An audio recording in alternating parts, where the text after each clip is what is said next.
Hello my dear friends, you're in the Military Summary channel, and this short video we're going to discuss the most important events that took place during the previous night of the local time. First we're going to start with Kyiv with the general updates. According to the information we have, the Minister of Defense of Ukraine has denied rumors about possible dismissals of the commanders of the armed forces of Ukraine. If you remember, yesterday we discussed that Zelensky and his team were planning to dismiss the closest general to Zaluzhny, but as I understand, the situation was resolved during the night. Some sources are saying that Ukrainians is getting ready for blackout, and that there are a lot of cities, a lot of local authorities have already announced the limits for the electricity in the upcoming winter period of time. So the winter is going to be very cold for the Ukrainians.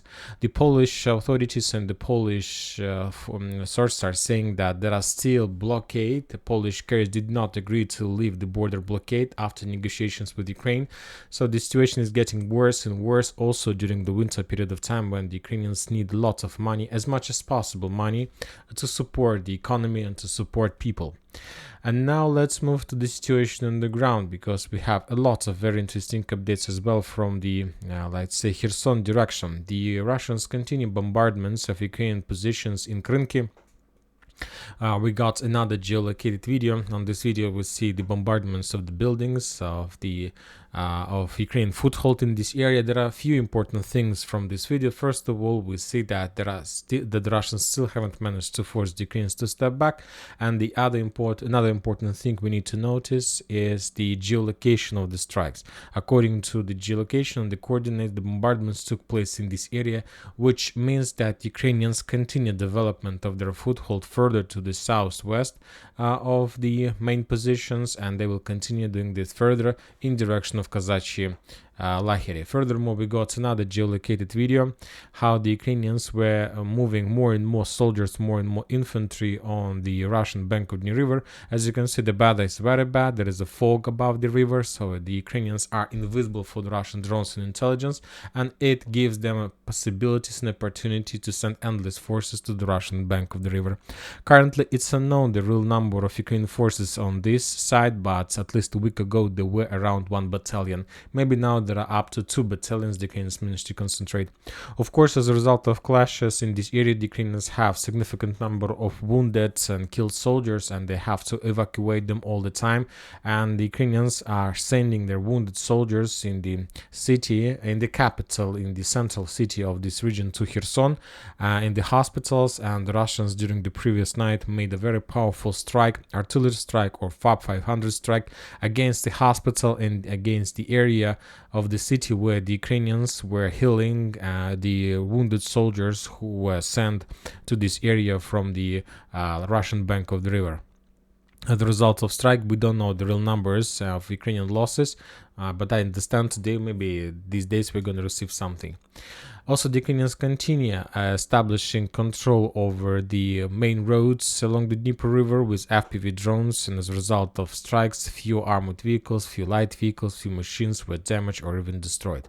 So the situation continues develops in not a very good positive way for the Russians. I am not saying that the situation is critical, but anyway, the situation is not pleasant for the Russians. Now we're moving to Zaporizhzhia direction, and first of all we're going to talk about Petykhatki. If you remember, yesterday we discussed that probably there was we got at least 2 updates for the previous week about some crazy situation in the settlement. First, we got update about the Russian reconnaissance team or sabotage group that was discovered in the village, and was as a result of FPV drone strikes the entire group was destroyed. And today we got another video of Russian bombardments, how the Russians were bombing this territory with artillery strikes. And obviously this artillery bombardment means that the city, the village, is under complete and 100% control of Ukrainian forces. So we are not going to change the map. Now we are moving to the Bradley Square, to Rabotino-Verbovo area. From the morning, the Ukrainians launched, not from the morning, yesterday in the evening, the Ukrainians launched a very powerful series of attacks on the northern part of Verbovo, and the main purpose and the main goal of the Ukrainian attacks were to develop their positions further to the east, on the northeast of Verbovo, to be more precise. And the Ukrainians basically are trying to do the same thing as they're trying to make in Robotyne, and we discussed that the Ukrainians want to improve their, let's say, the length of the front line to attack, let's say, Novoprokopovka from many directions and to stretch their forces as much as possible. So currently, when talking about Verbova, the Ukrainians are trying to do the same. Currently, they're trying to develop on the northern part to get in direction of Novofyodorovka.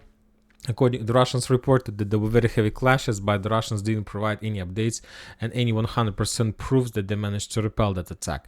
Very unlikely the Ukrainians are planning to attack exactly Novofyodorovka, but to attack Verbovo from the north is very likely that this is exactly what the Ukrainians are planning to do.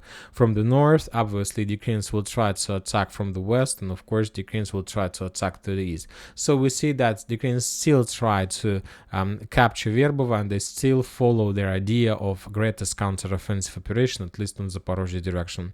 The Russians controlled the situation, and during the previous 24 hours, during the previous night, they were bombing and attacking the Ukrainians. They were trying to destroy the abandoned Ukrainian vehicles. On this video, we see how the Russian FPV drone destroyed Ukrainian armored vehicle Butsefal. With one FPV drone, one armored vehicle was destroyed. So very interesting video. So this is the things that are happening on Zaporizhzhia direction. Now we are moving to Avdiivka. We got very interesting details and updates from this territory as well. Today the Russian sources published another video of 110th Mechanized Brigade from Avdiivka. On this video, we see a small group of Ukrainians who were saying that the situation of Avdiivka is. They were saying not that the situation of Avdiivka was critical. They thanks to Zelensky for his words, for his speech, and also they told us that the entire 110th Brigade take their weapon and return back to and withdraw their positions from Avdiivka. And this is not the first video. From the 10th of November, we got at least 2 videos from this area from 110th Brigade. This is another video from 110th Brigade. But as you can see, if we compare these 2 videos, there are a lot of differences. First of all, when talking about first video, the Ukrainian soldiers had machine guns, had light guns, and they have these green things on their shoulders, which means that they're like on the combat line, and they're using these signals, these things to prevent friendly fire. And when talking about this video, we see, according to the information, also the Ukrainian soldiers, but all of them are in masks. They don't have any weapon and they don't have the signal. So there are very high chances that this video was made by the Russians and this is the prisoners of war. Or at least there are a lot of things that tell us exactly that this is something like prisoners of war. But anyway, the video we received, and no matter the video, we see that either the Ukrainians are taking decision to withdraw Avdiivka, or there are a lot of prisoners of war. Very interesting updates are coming from Pervomayskaya. According to some mappers, some part of Pervomayskaya was recaptured by the Ukrainians as a result of counter-offensive operation. I saw that yesterday, but I took a decision to wait a little bit more because we need more updates to change the map. And for example, why I'm saying this, yesterday we got a video, geolocated video made by the Russian side of FPV drone strikes against the Ukrainian positions in Pervomayska. This footage was geolocated in this area of Pervomayska. And now we got update from Syriac as well that confirms, so maybe he made his conclusions based on that video, that as a result of maybe some operations, the Ukrainians managed to restore control over this territory. Let's take a look at the map. So this one, for now I'm not planning to change the map. We need more details, more confirmations. Maybe that video in Pervomayska took place a year ago, who knows, but let's wait a little bit for more details. The Russians continue offensive operation in the southern part of Avdiivka. For these purposes, the Russians are trying to bring as close as possible artillery systems to the combat line. The Ukrainians try to control the entire situation, and during the previous night we got the geolocated footage from the Ukrainian side, how they destroyed significant number of artillery strikes, not significant, but 2 artillery systems in one truck with rounds for artillery systems exactly in the area of Vasilievka. So the area that located in front of Russian offensive operation in the southern part of Avdiivka. So this is the only tools the Ukrainians have to make some counter-artillery duels using just FPV drones. So this situation happens something like this.